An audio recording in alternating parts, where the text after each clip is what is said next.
Okay, so matter and energy. That's the first real unit. Let's define the word chemistry before we go any further, though. I'll help you out. It's the study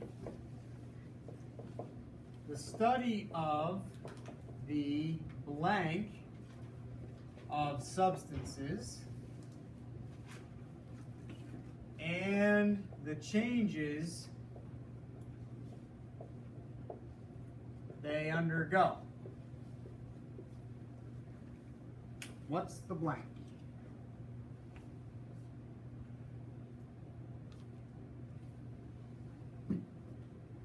What's the blank? The study of the blank of substances and the changes they undergo.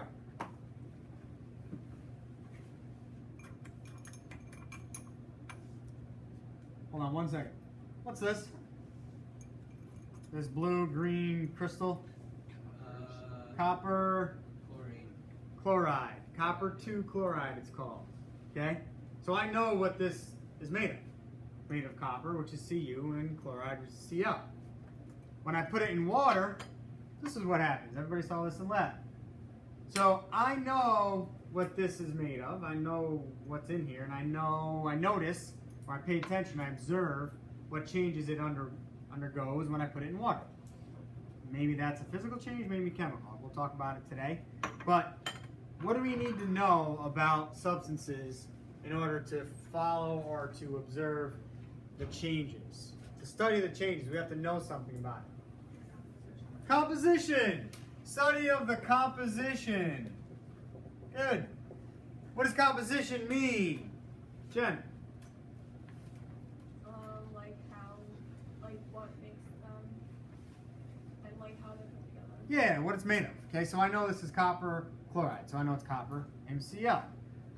What's this look like? Salt. It is salt. Does anyone know the chemical formula for salt? NaCl. So I know the composition of this salt. So now I can do something to it. I can react it, dissolve it. I can do whatever I want, and I can see what happens and make educated guesses and inferences and hypotheses and theories and all types of. You can only make those assumptions if you know what you're dealing with. So you have to know the composition before you do anything else. All right. So that's the definition of chemistry. I always feel the need to at least go through that once, and that's what we're going to be doing all year. Let's define some terms now. Matter. Let's define matter. What's the matter?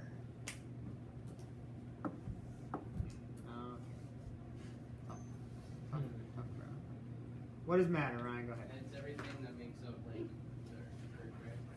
Close, yeah, but we need a little more specific definition. You're right, almost. Is everything in this room matter? Yeah. Almost. Light, not so much. Oh. But, besides that. So, is this marker matter? Yes. Does this tie matter? Yes. Do you guys matter? Okay, I'll stop with that. So what is matter? Anything that takes up space and has Physical characteristics. mass. Anything that takes up space. Oops, where's my C? I'll squeeze it in there. And has mass. Interesting. Let's define the word mass. Why is something more massive than something else? When I say massive, it doesn't mean big. It just means it has more mass. We use that word to usually mean big, and usually things that are massive are big, but not always. Something that has a lot of mass. What makes something have a lot of mass, something not have a lot of mass? Density factors in, right. Density factors in. I'll give this one to you guys. It's the amount of matter it has.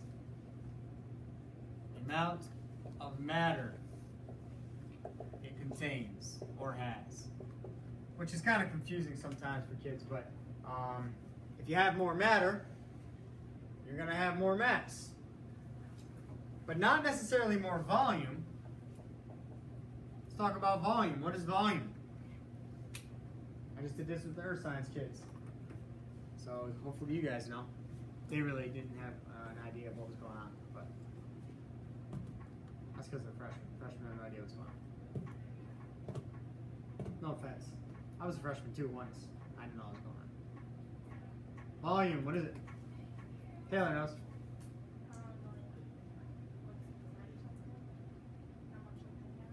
Close. Close. Steph? Nothing? Give it a shot. Isn't it like the amount of space that's inside? Close. It's the amount of space something takes up. The amount of space something takes up. All right. Trick question here. Tough question. Not trick. Tough. What in this room is matter, but it's kind of hard to prove it? Air. Who said air? I thought that was Ed. That was weird. You throw your voice? Are you a ventriloquist? You stick Ed on your shoulder and no? Okay. How do we prove air is matter? How do we prove these things? How do we prove it has mass and takes up space? Ryan. Well, because it has mass, because we know that hydrogen has mass, and so does oxygen. What's hydrogen have to do with anything? Well, 'cause Why'd you say hydrogen? you know what? I don't know. You're right. All right. Uh, What's in the air? Oxygen. Oxygen, nitrogen, and carbon dioxide. Very good. And we know those all have mass Yeah. because we can look it up. No, because I was thinking just crazy nonsense. It's okay. No, you're good. You're good. You're good. I could have let it go. I just wanted to bust your chops. So that's a good answer. No, we didn't say that in period 2. Yeah, we could look it up and say, all right, we know this is in the air. We know they have mass, so therefore the air must have mass. That's good theoretically, but how can we literally prove it and see it with our own eyes? Yes, you can measure the mass of a balloon that's deflated. Then you can blow the balloon up and mass it again. It should be, well, heavier, right? The mass should go up, right? Good. That's what I would do. If the scale was, accurate enough, we could do that. How can we prove the air takes up space? Don't say balloon. You drop a feather. Yeah, when it's air. Ah, okay. So it must be there. Yeah. Ah, good. I never thought of that. That's a good one. I think very simple terms. You're doing it right now.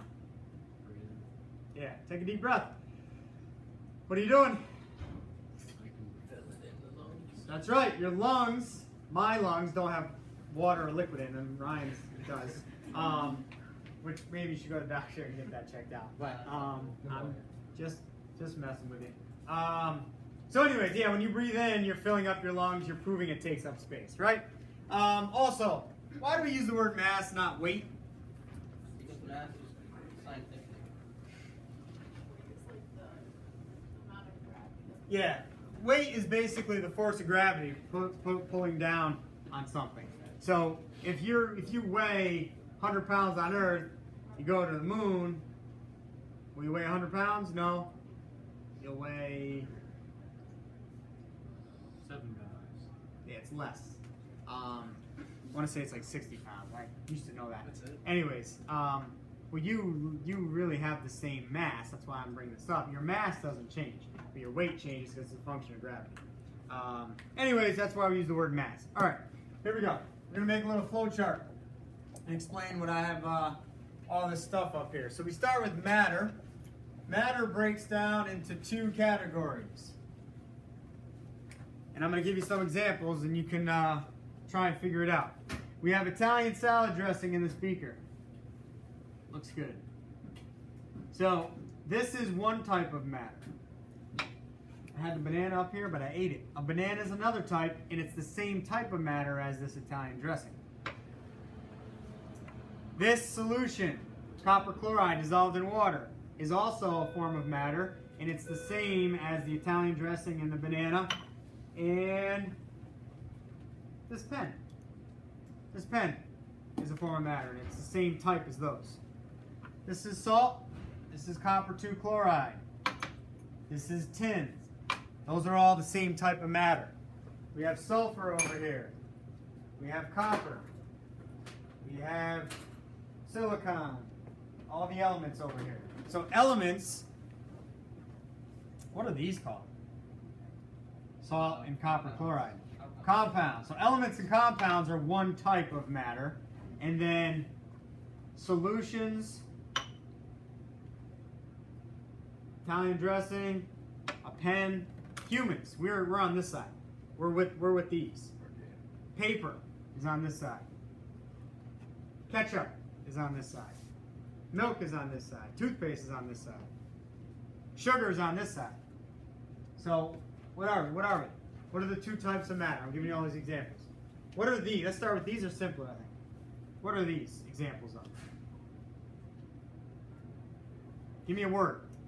You look at this, give me a word. Liquid, solid. Liquid, solid, gas can be any form of matter. These are just over here, just one specific type. Mixture, yes, Edwin, you win. Got a gold star, I'll give it to you. Mixtures. Most things you encounter in this world are mixtures, not elements and compounds. There's only 118 elements.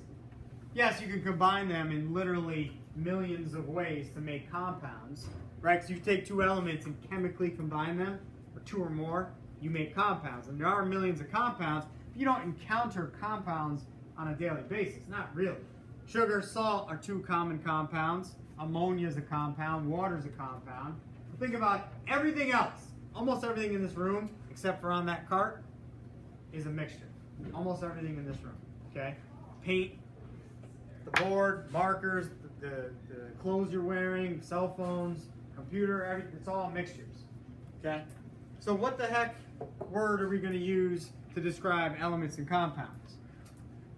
Anyone know? We wrote it already today.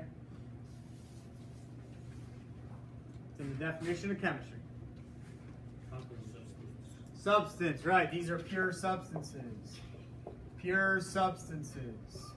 And there's two types. There's elements and there's compounds. Elements and compounds are the two types of pure substances. And I want to just make a little note next to compounds, put chemically formed. Chemically formed. Compounds are chemically formed. You take two elements and chemically combine them. What does that mean? A reaction has to occur. But Italian salad dressing is not the result of a chemical process. It's all physically mixed. This was physically mixed. You took, who was it? It was Nicole and Cassie. Took copper 2 chloride and they mixed it with some water. Physically. How can I prove this was a physical change? Dissolving is a physical change. How can I prove it? Ryan knows. By evaporating it? Yeah, if we evaporate the water, guess what's going to be left in here? Basically this stuff. Okay, it might look a little tiny different, but it's the same. Salt water. Evaporate the water, salt's left behind. So any kind of solution where you dissolve something in water is always a physical process, not chemical, no reaction. So over here, all right, put physically formed. Physically formed. Okay? So compounds are chemical, mixtures are physical.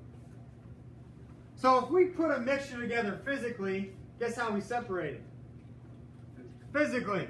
If we put a compound together chemically, guess how we separate it? Chemically. If I took one little grain of salt, one little grain, put it on a table, and I took a little tiny machete, and I sliced that salt in half, would I get sodium and chlorine popping out of it? Yeah. Absolutely not. You'd have two little, even smaller pieces of salt. You can't just take a compound and separate it physically. What's physically? Boiling, evaporating, melting, dissolving, slicing, cutting, breaking. That's all physical. You can't do that. It won't work. You have to chemically separate them. How do we do it? We talked about it in this class. He wants to do it. Electrolysis, Yeah, right? we do it in class. No. I can't figure out a way to do it with Yeah, I know. potassium. So, there's two types of mixtures, though. Two types of mixtures. Here's the two great examples. That's why I buy some. You know, this is the first time I bought Italian dressing in like 10 years. Because this will last me about 10 years probably. Because this is all I use to show for a demo. And then I stick this in the cabinet in the back. The last one I had, yeah, it was like 2005 or something. anyways, it kind of got a little goopy. So, this is one type of mixture. This is another. I have to show my people at home. Here's your two types of mixtures, people. Okay. How about mixed up together? No. This is one type. This is another. Let me walk around and show you. Make some observations. What's different about these two types of mixtures? Just look, take a quick glance here. What's different about these two? And then you're going to raise your hand and tell me what those differences are. I know you've seen Italian salad dressing. I know you've seen this solution in lab. Just take a look. Okay. So, what's the difference between these? Evan, tell me one difference between these two besides colors.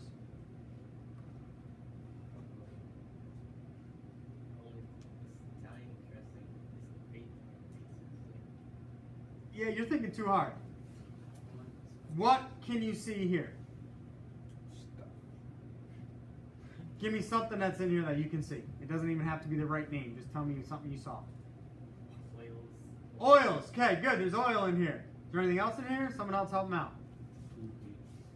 Go ahead, just shout it out. What's in here? Spices. Spices. What else? Tomatoes. H2O. Sure. Tomatoes. Water. You can see chunks of things Looks like floating tomato. or suspended in it. Right? Yes, everyone agrees? You can see chunks of things, different colors. You see any chunks in here? Yes. You see any chunks in here? No. It looks just like water except colored blue. Okay, looks kind of like Kool-Aid, Gatorade, right? What's the difference between these two? That one is like. I'll give you a hint. One of them is called uniform. Which one's uniform? The blue one. Yes. What's uniform mean? Means it doesn't have other stuff in it. It means it's all the same. Okay? Like kids that wear uniforms in school, they're all supposed to look the same. Uniform means looks the same. So uniform, or a sports team, or whatever, they're all supposed to look the same. Uniform. This is uniform. This is definitely not uniform. There's different stuff in different parts. Like down here, I see some red and orange stuff. Over here, I don't really see so much. I see some green stuff. So this is not uniform. What's the prefix in our language for something that is different? Starts with an H. It means different. Hetero. One mixture is called heterogeneous. Oops. Heterogeneous is one type of mixture. What's the prefix for the same? Homo. It's homogeneous. Those are the two types of mixtures. Which one is this? Homogeneous. Right. Homogeneous mixture. This is heterogeneous mixture because it's different. So, under heterogeneous, we're going to write different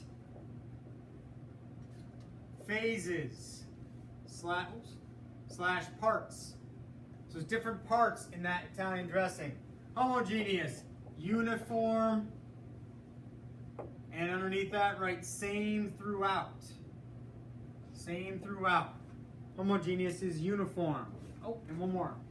Underneath this, we're going to write solutions. All solutions. The air is actually a solution. Right? The air is uniform. I can't see a difference in the air in front of me versus in the back of the room. Now, if you had some smog or smoke or whatever, that might make it here, right? But solutions are uniform. Salt water, what's it look like? What's salt water look like? It looks kind of like water, doesn't it? Can you tell the difference between salt water and water if it's all dissolved? No. Okay? So salt water is uniform. Okay? So salt water looks just like this, except it's clear. Right? So again, that's a solution. It would be homogeneous. Most of the things in the world fall into these categories. There's a couple more examples here.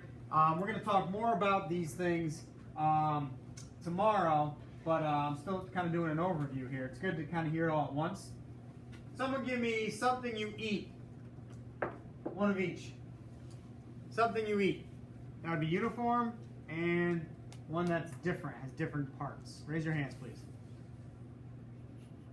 Something you eat that is uniform. Shelby. No? You got a heterogeneous one? Yeah. Go ahead. Pizza? Pizza, yeah, pizza's heterogeneous. Something that you eat that's uniform. I can think of a few things. Water. Yep. Water's not a mixture though. Water's a compound. You're right. It is. Let's list that. H2O. Water's a compound. Write that under compound. But he's right, it's uniform. We're gonna talk more about that tomorrow. Someone give me something we eat. We don't really eat water. I mean, like a food, like something we eat. You could chew on it. Goldfish. I suppose that is homogeneous. Yes, good call, because they're all basically identical to each other. Even if they're like broken or whatever, they still look the same. Good. I never had that example. Good job. You got one? No? Pasta, yep. Pasta. One more. Give me one more heterogeneous, one more homogeneous. Cheese, which one is it? Depends on the kind of cheese, right? You guys ever have like the jalapeno cheese? Like that would be kind of here, right? But this would be like cheddar or something. Good. What about ketchup? Ketchup would be homogeneous. What about milk? Homogeneous. Should be. But milk right from the cow, if you let it sit, it's actually maybe this. Why? Well, what's on top usually? The fat, the cream, right. You guys know what homogenization means? Like when milk is homogenized? Yeah, definitely. Pasteurized means they kill all the bacteria, they heat it up. Wow. What's homogenize mean? That means they add hormones to it or something. No. They add more bacteria to it. Yeah, they pasteurize it, kill all the bacteria, then they add more and then send it to the stores. Homogenize is basically when you mix it up, stir it up, so it all spreads out evenly. So 0% fat milk doesn't really need to be homogenized because there's nothing else in it. But 1%, 2%, or whole milk needs to be homogenized, otherwise it wouldn't be uniform. In other words, they shake it up, stir it so much that all the fat and cream mixes with the milk, so it all looks uniform. That's homogenization. So anyways, this is the overview. Let's list a few more compounds, and then I want to end with solids, liquids, and gases, show you some things on the computer. You do have homework. You already got the text. I'll send it out again to try and remind you, but it's a worksheet. Do not do the back. I forgot to tell period 2. So anyways, water. Someone give me another compound. Sitting right up here. What is it? Salt. NaCl. Someone give me another compound we've talked about this year. You're exhaling it. Carbon dioxide. CO2 is a compound. I'll give you one more. NH3. NH3 is called ammonia. That's something you need to know. You need to memorize that. NH3 is ammonia. So these are compounds. We already know all the elements. There they are. We don't need to write them down. We'll talk more about this stuff down the road. Okay? So this was kind of the overview of matter. What type of matter there is. Now let's talk about the 3 phases of matter. 3 phases of matter. I don't know why I put that dash there, but 3 phases of matter. What are they?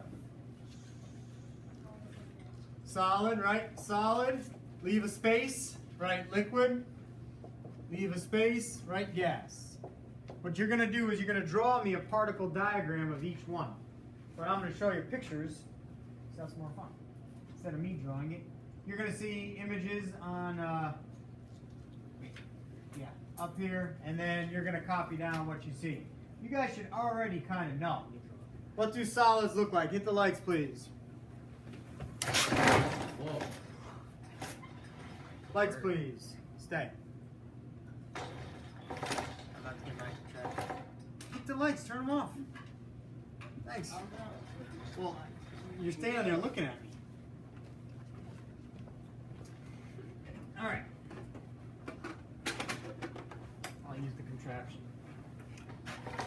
What do solid particles look like? If you were to zoom in on a solid, what would it look like? Dense. Particles be close together, right? So, where are we here? There's the allotropes. Here we go. That's what a solid looks like. Copy that down. Now, you don't have to copy all of it exactly. Just part of it's good enough for your notes. What do these little lines represent here? What are the particles doing? Friction. Yeah, they're not moving per se. They are, but I want to be specific. I don't want to say moving. I want to say something else. Because solids don't move, right? They just sit there. What do they do? You guys should know this. What? Solid particles, what do they do? What do these lines represent? What does it look like they're Friction, doing? right? He said moving. It's close. They're not moving around, but they are moving. Vibrating, jiggling. Yes, that's what they're doing. They're literally doing that, okay? Like Jack Russell Terriers. My buddy had one of those. I told you about him, right? No. How he ate that thing, No. didn't die. He and Jack Russell Terrier. And I call him, he's from straight from hell, this dog. He died, but I'll tell you the story some other time. Remind me some other time. What did he eat? It was Did amazing. the dog die or he died? Nobody died, but he should have. Based on what he ate, he should have died. What was it? Can you tell me after class? Nope. Eat pure meat. Well, now you're just gonna keep us in Suspense. Yeah, so. Here's a liquid. What do you notice about liquid? How's it different than a solid? It's spread out. Yeah, but this is actually not a very good image of it. It's good for you to draw and it's good for you to see, but in real life, liquid particles really aren't much further apart than solids, but they're free to move around each other. So they flow and they move. They don't just vibrate, they actually move around. So liquid particles can move, but the spaces aren't really this big, okay? Like that space there, relative to the rest, too big.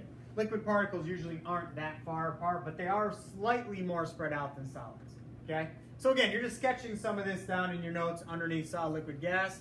And gas particles, I have an image and a quick video. Gas particles spread out. The lines coming off indicate they're moving very quickly. Gas particles are extremely far apart. Okay, I always say gas particles hate each other. They don't want to be near each other. Very low density. They want to spread out. Okay, that's gas particles. The video of the gas particles is a good one. That's what gas particles look like in motion. We could make them move faster. How? Heating them up. Yeah, heat up a gas, they move even faster. But notice how random it is. Notice how they move in straight lines. Okay, we'll talk about that. But that's how gas particles move very quickly, constantly bouncing off each other, off the walls of their container. All right? So those are the three phases of matter. We'll talk more about all that tomorrow. Here's your worksheet for homework. Oh, and don't forget Quiz Friday on all the circled elements.